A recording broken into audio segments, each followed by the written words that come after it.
Holy crap, that was an amazing first episode.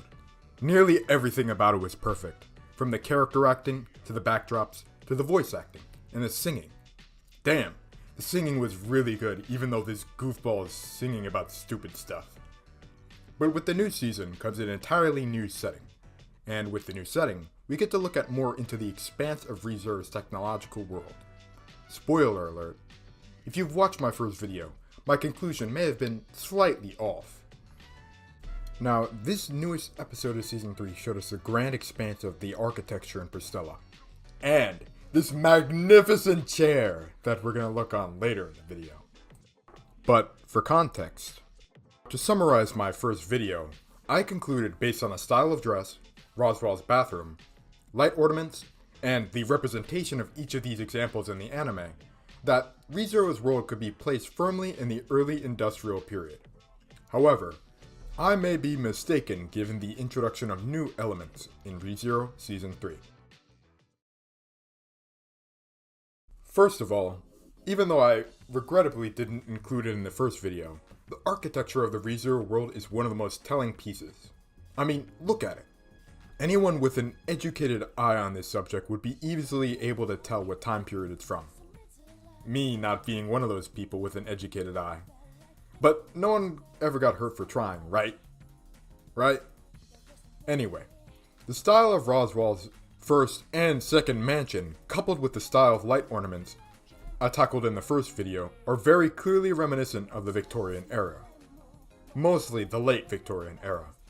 But, now that it's new and exciting, I'd like to look at the architectural style presented in the city of Pristella. To approach this, we're going to look at a city that is somewhat familiar to me, partly because it's easier, but mostly because the architectural styles are so similar. Washington, D.C. Now, these two cities, the older part of D.C. specifically, share many characteristics, especially in the arches and the windows. And I can't say anything specifically, I'm an engineer, not an architect, but these styles beautifully match with each other.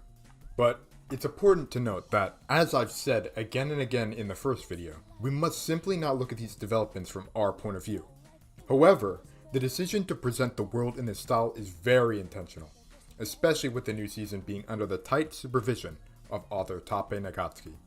Like the last two seasons, moving along further is my magnum opus. This was my live reaction to seeing this in the anime.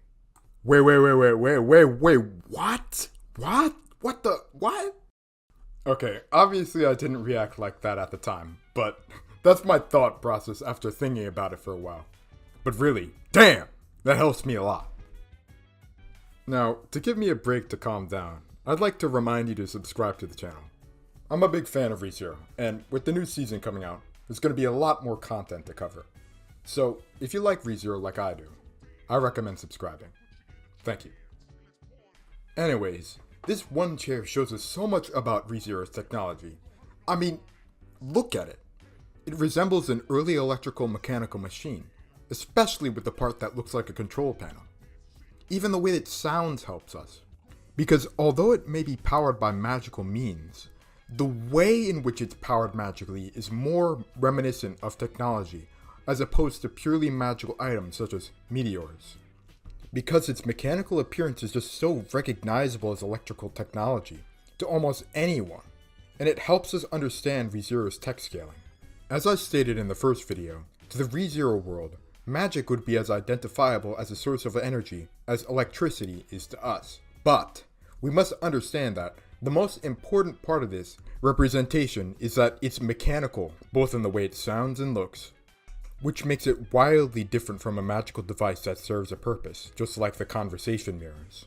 This would not be representative of the ReZero world discovering the technology of the cell phone.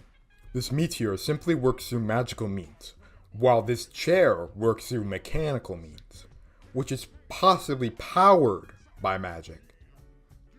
Even if you don't understand what I'm trying to say, please understand the feeling of seeing this type of technology portrayed on screen. Also, it's worthwhile to mention that looking far too into things is a poor critique of this type of analysis. This was put in the show for a reason. It's not a mistake, but a deliberate choice that is placed on screen. and for a long duration of time.